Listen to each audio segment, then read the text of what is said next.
زنک هم تلفن مرا زهره دمان آز من دوش میکنیم ابرا میرم. خب مایلی هازی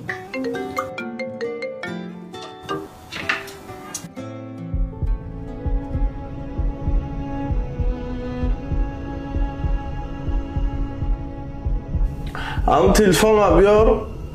شما را زنگ شد در تلفن تان؟ در ترک باید گم بزنیم.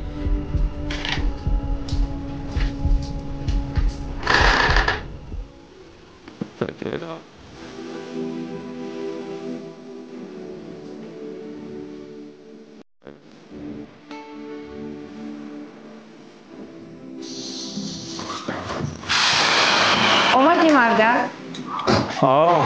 آمده. یعنیش تیار کردی؟ تیار کردستم مدتون خستم توی؟ کار بسیار میفهمی. چی نمیگردی خونه دارم؟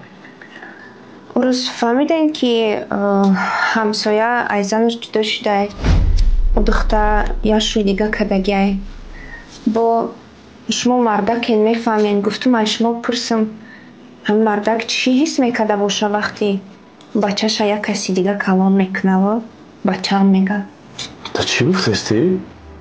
تا انسان در یه حالت نباشه چیزا نمیفهمه. هر کس حیطانی خودش جواب بده.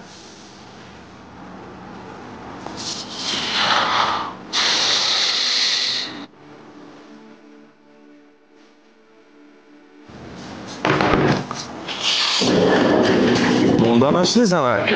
بیا